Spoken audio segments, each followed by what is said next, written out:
evening. I'm Melissa Hyak. Singapore is gearing up for the next general election, touted as a watershed event, as recent changes to allow for more single-member constituencies and smaller group representation ones will likely mean that the opposition will contest more seats than it has done in some 20 years.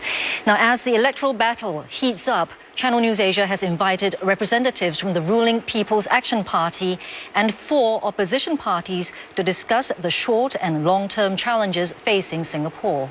This forum is meant to give voters an insight into the thinking of candidates who will contest and potentially represent them. From the PAP, we have Finance Minister Tharman Shanmugaratnam and MP Josephine.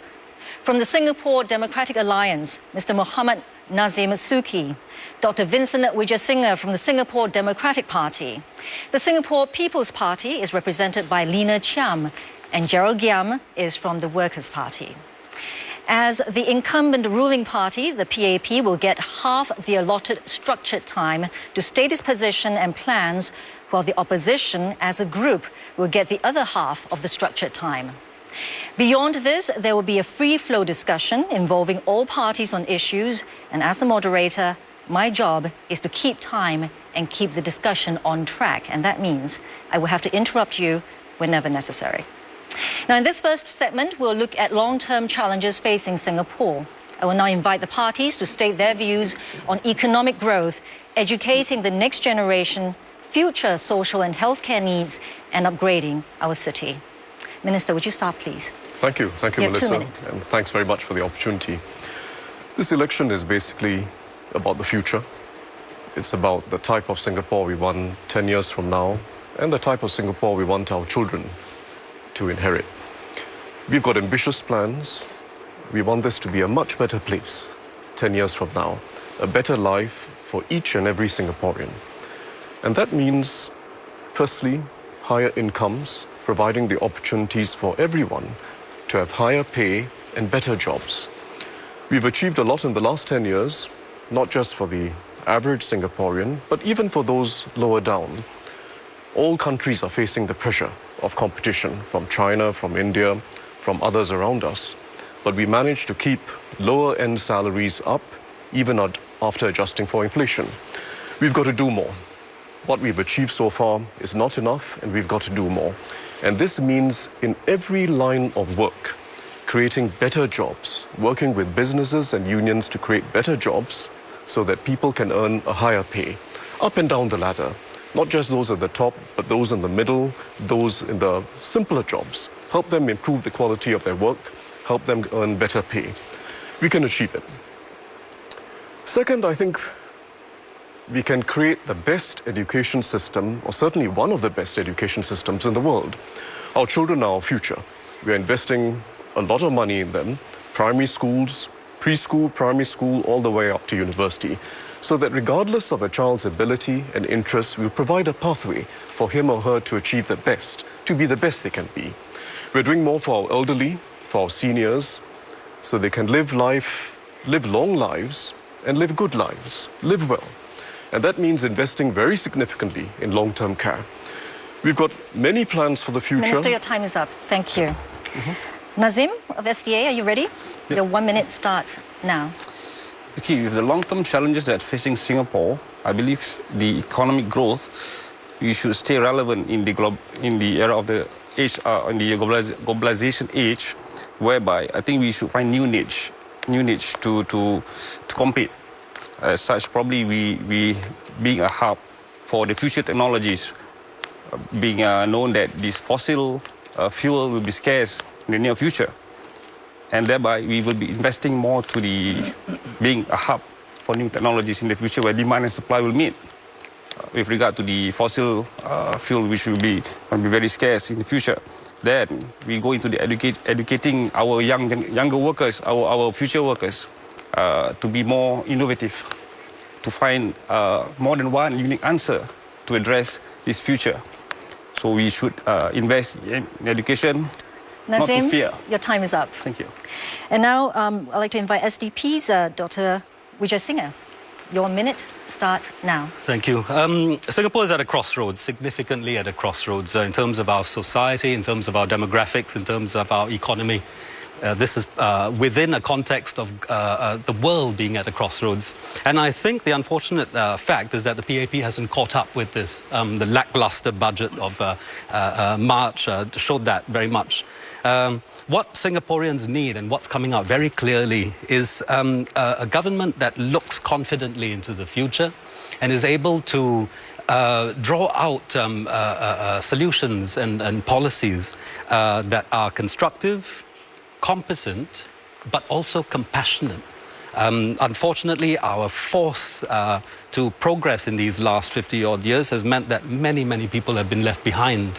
And I think that's one aspect of policy that we haven't been able to acknowledge and solve. Your time is just up. Thank you. Thank you very much. Lina?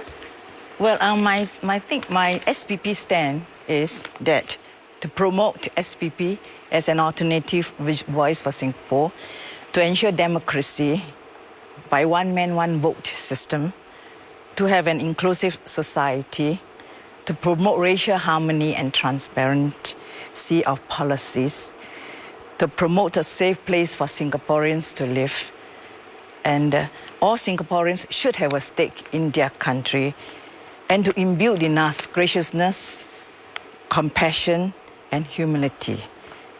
And the short and long-term challenges facing Singapore, we should make Singapore as a financial hub to attract foreign investors using all sorts of modern technology. We should have employment to create jobs, creation of jobs, where the government should have a level playing field, like, for example... Mrs. Chiam, your time is up. Thank you very much. Gerald, your minute starts now. The Workers' Party believes that economic growth is meaningful only if the fruits of our growth are evenly distributed and are fairly distributed. We want to see a Singapore where each Singaporean is able to contribute to the best of their abilities and to live a dignified life. We believe that we need to nurture a more entrepreneurial and creative economy that will be able to take us forward to the next stage of our development. A lot of this depends on reforming the education system. We believe that the formative years of our young children should be spent cultivating a love for learning, and instead of being drilled into preparing for high-stakes examinations. And we believe that it is a fundamental duty of the government to provide affordable and quality health care for all our citizens, whether rich or poor, and as well as provide a needs-based social safety net for all our citizens. Thank you. Thank you, Gerald. Your time is also up. Well, now let's proceed with the discussion segment. Josephine, we haven't heard from you at all. What is the one thing that struck you most about what's been said so far? Well, Melissa, thank you for the time. I think that essentially, if we want to realize our dreams for Singapore and Singaporeans, we need to ensure that we live in a stable and secure society. And I think that there is going to be a challenge for us in the future because the world outside of Singapore is quite turbulent. But we in Singapore don't always feel the shocks because we are like a well-engineered aircraft that is steered by competent pilots, but we can't cushion ourselves from shocks all the time. And when those shocks do hit us and we are required to make a forced landing, such as during the global financial crisis of 2008-2009, the question we need to ask is the quality of leadership. Who's in charge? Who can help us through these tough times? And I think that's a very important point for us to think about as we plan for the future. Responses? Well, I think you talk about quality of leadership. I think that's very important. You're right. And when we compare ourselves with the large nations of Asia, China and India, we are tiny. So, yeah, we're nimble, but we're also very vulnerable. But when we address the issue of quality of leadership, it is this particular cabinet that saw the first escape from the Whitley Road Detention Centre. You want to talk about quality of leadership. I think that says a lot about the quality of leadership that we've had in these last 5 years. Are you saying then, Vincent, that on account of that, all the other achievements that have been accumulated over the many years of good quality leadership, the quality of life that we enjoy, the quality of the education system that we have, the quality of healthcare, and those are not taken into account? Well, there was a UBS report, the bank UBS, that came out about 3 days ago, and it said that Singapore's actual quality of living relative to purchasing power is as bad as Russia. Now, Russia has significant problems, and if after 51 years of progressing very strongly in relation to, we talk about standard of living, and in fact, our standard of living for the average Singaporean is quite poor rather than quite good after these years. And in the context of $200 billion of reserves, 300 billions of international dollars of our GDP, I think that doesn't really... Well, from what I've heard actually so far, everyone has commented and given their views, and all the views are very much pro-Singapore. At the end of the day, it's how you plan to get Singaporeans to where you feel Singapore should be. So perhaps can we get more specifics on what your party plans to do to try and get us there? Gerald, would you like to start? I'm glad Josephine mentioned about the quality of leadership. We believe that quality of leadership is really important for Singapore. It's critically important to Singapore. But what's also important is the quality of the alternative leadership. And what I mean is that do we want to depend on only one party to steer this whole ship and not have any backups in case the current party fails? Lina? Well, I agree with Gerald for saying the comments. I think, yes, the present government is good and the leadership is good, but I feel that there should be an alternative, like a two-party system, if we can do it, that who are equally capable of taking over the government when the time comes. Of course, this is a tall order. I think also the PM should not be worried about having more opposition in Parliament, because he'd be worried to pin us down, but I don't think it will happen. We'll actually complement the ideas that we have, because we are sourcing good people in our party, generally all of us, to explore more ideas, to give inputs, and to the government, even to the people. And eventually, if we can come back to have an alternative government, I think Gerald will be online, I'll be online to serve the people. Minister. Let me first say that I think a strong opposition is good for the PAP. It's good for Singapore as well. That's why we've changed the constitution to allow for more single-member seats. That's why we are providing for more non-constituency MPs, so that more opposition voices and more alternative voices will be in Parliament.